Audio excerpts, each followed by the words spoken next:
अस्सलाम वालेकुम everyone, welcome to my new reaction video. मेरा नाम है मोहम्मद।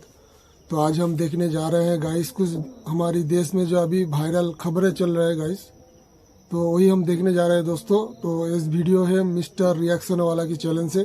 तो चलिए वीडियो को बिना देरी किए शुरू करते हैं। सुप्रीम कोर्ट अगर संज्ञान नहीं ले रहा है तो हम अपनी हिफाजत खुद करेंगे।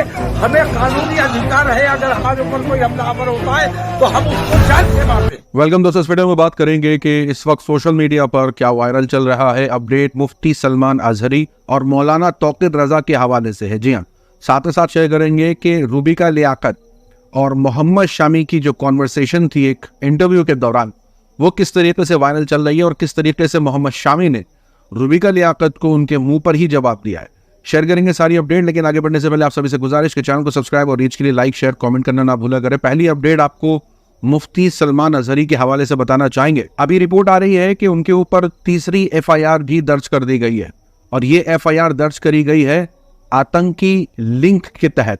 जी हाँ, कुछ लोगों का ये तक दावा है कि 3 नहीं 4 एफआईआर हुई है, एक मुंबई में भी हुई है। सोशल मीडिया पर यह बताया जा रहा है कि मुफ्ती सलमान अजहरी को फंसाने की कोशिश की जा रही है और उनको किसी भी तरीके से रिहाई मिल जाए, इसकी कोशिश की जा रही है कि उनको रिहाई ना मिले। दूसरी तरफ मौलाना तौकीर रजा की भी गिरफ्तारी होती है, उनको डिटेन कर लिया जाता है यूपी में पुलिस द्वारा, और इसी वजह से सोशल मीडिया पर दोनों नाम एक साथ हैशटैग ट्रेंड करने लग जाते हैं, जिसके अंदर बताया जाता है कि मुफ्ती सलमान अजहरी और मौलाना तौकीर रजा को जल्द से जल्द रिहाई मिल जानी चाहिए। और सोशल मीडिया पर मौलाना तौकीर रजा की क्यों गिरफ्तारी हुई, क्यों उनको डिटेन किया गया, उससे पहले क्या उनके बयानात आने लगे, उसको शेयर करेंगे आपके साथ। क्योंकि जिस तरीके से चाहे वो ज्ञानवापी मामला हो, चाहे वो यूसीसी हो यानी यूनिफॉर्म सिविल कोड, या फिर हल्द्वानी में जिस तरीके से बुलडोजर की कार्रवाई हो रही थी उसको लेकर के जो बयानबाजी हो, मौलाना तौकीर रजा ने इन सारे मुद्दों को उठाया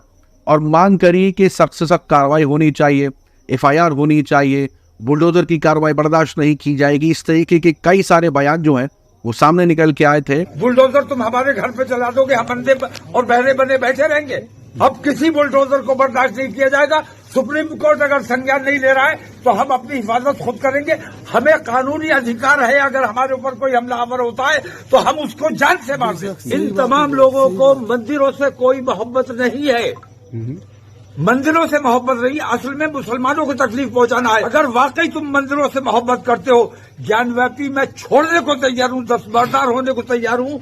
चलो पहले चाइना से पहले कैलाश मानसरोवर को आजाद कराइए, मैं ज्ञानव्यापी से दस्तबरदार होने को तैयार हूँ। मेरी मांग ये है कि मुफ्ती सलमान अजहरी को फौरन रिहा किया जाए। यहाँ तक कि मौलाना तौकीर रजा ने जेल भरो आंदोलन की भी शुरुआत करने की बात करी और अपने समर्थकों से कहा कि वो पीसफुली प्रदर्शन करें और रैली निकाले, और अगर पुलिस उनको रोके तो जहां हो वहीं वो बैठ जाए और बैठ करके प्रोटेस्ट करें। तो जहां भी रोका जाए आप वहीं धरने पर बैठ जाए और वहीं अपनी गिरफ्तारी मांग करें कि यहीं हमें गिरफ्तार कर लिया जाए। मौलाना तौकीर रजा के इन बयानों के बाद जो है वो उनको डिटेन कर लिया जाता है यूपी पुलिस द्वारा, और उसके बाद उनके समर्थक इस तरीके की नारेबाजी करते हैं। नहीं चलेगी, नहीं चलेगी, नहीं चलेगी। योगी मोदी मुर्दाबाद, मुर्दाबाद, मुर्दाबाद। मुस्ताफा शामी मुर्दाबाद, मुर्दाबाद, मुर्दाबाद। शेर रजा तौकीर रजा जिंदाबाद, जिंदाबाद। मौलाना तौकीर रजा के समर्थक जब पीसफुल प्रोटेस्ट निकाल रहे थे तो उसी बीच जो है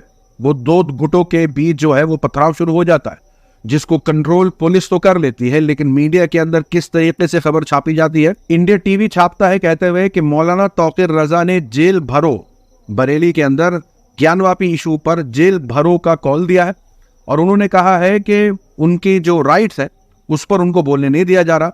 और उसके बाद जो है मौलाना तौकीर रजा के समर्थकों ने उत्पाद मचा दिया। लेकिन जैसे कि मैंने आपको बताया, पुलिस का बयान आया है, उन्होंने साफ कहा है कि 2 गुटों के बीच में हुआ था और मामला को उन्होंने शांत कर लिया, लेकिन मीडिया के अंदर एक तरफ की रिपोर्टिंग चलती दिख रही है। हल्द्वानी से जो अपडेट आ रही है उसको लेकर के जाने माने फिल्म राइटर है दारा फारूकी, उन्होंने पूरा सिलसिलेवार तरीके से बताया है कि कैसे जो है ये सब कुछ हो रहा है, और एक किताब का भी हवाला दिया है, वो मैं आगे शेयर करूंगा। लेकिन जो सुबह अपडेट आई, कल तो आपको मालूम होगा कि कर्फ्यू की वजह से वहां शूट एट साइट का ऑर्डर था, लेकिन सुबह ये अपडेट्स आने लगे कि किस तरीके से बुलडोजर जो है वो घूमते हुए दिखाई दे रहे हैं वहां पर, और अभी तो ये भी अपडेट आ रही है कि अब उन दंगाइयों, यानी वो जो दंगा भड़का रहे थे, दंगा कर रहे थे, उनके ऊपर NSA लगाने की भी बात चल रही है। अब सोशल मीडिया पर यूजर्स ये कह रहे हैं कि क्या सिर्फ एक तरफ ही कार्रवाई होने वाली है, क्योंकि जैसे कि रिपोर्टें आ रही थी कि 5 से 6 मुसलमानों की मौत हो गई इसके अंदर, और उन लोगों के परिजनों के बयान निकल के आ रहे थे। NDTV को उन्होंने बयान दिया, लल्लन टॉप को बयान दिया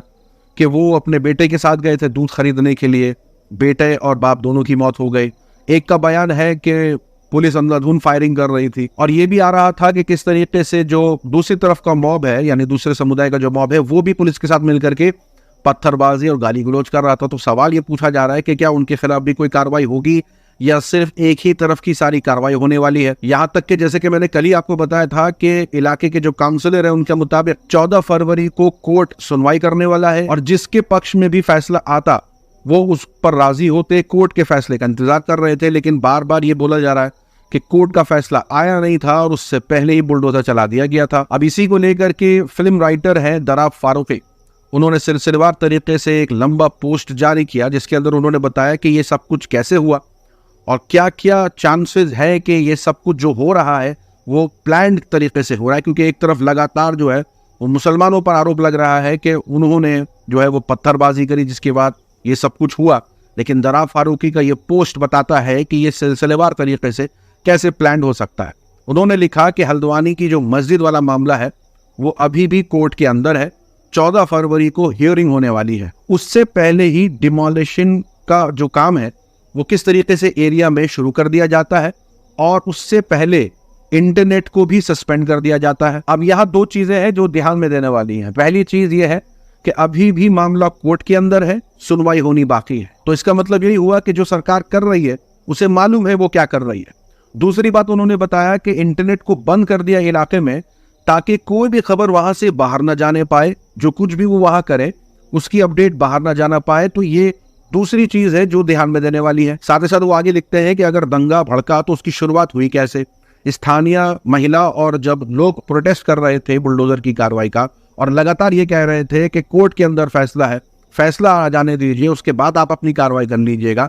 पुलिस ने उनको हटाने के लिए लाठीचार्ज करी, रबड़ बुलेट का इस्तेमाल किया, और ये बताया कि वो सिचुएशन को कंट्रोल करने के लिए सब कुछ कर रहे हैं। मेल पुलिस ऑफिसर्स ने प्रोटेस्ट कर रही महिलाओं के साथ बदसलूकी करी, इसकी वजह से जो है वो उनके ऊपर पत्थरबाजी होने लग गई। उत्तराखंड की पुलिस ने 19 लोगों को नाम से और 5000 से ज्यादा लोगों को जो है लगभग बिना नाम से उनके ऊपर मामले दर्ज कर दिए हैं। 5 से 6 मुसलमानों को मौत के घाट उतार दिया।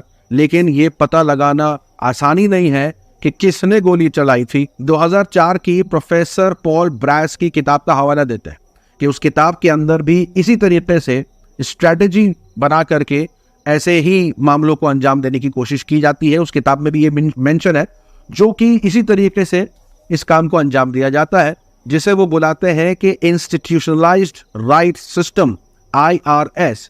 किताब का नाम बताते हैं the production of Hindu Muslim violence in contemporary India. और उसी तरीके से जिस तरीके से इसके अंदर मेंशन है, बताया गया है कि इसी तरीके से जो है वो मामले किए जाते हैं जो कि सालों से किए जा रहे हैं, और इसी को अप्लाई करता हुआ दिखाई दे रहा है। तो अब ये सवाल खड़ा होता है कि जो लोग एक तरफा रिपोर्टिंग कर रहे हैं, यानी मुसलमानों पर बिल फोड़ रहे हैं कि उन्होंने पत्थरबाजी करी, उन्होंने दंगा भड़काया, क्या वो ये सवाल पूछेंगे कि जो मामला अभी कोर्ट में है उस मामले में मस्जिद को डिमोलिश करना, जिसका अभी तक फैसला ही नहीं आया है, क्या ये वायलेंस नहीं है?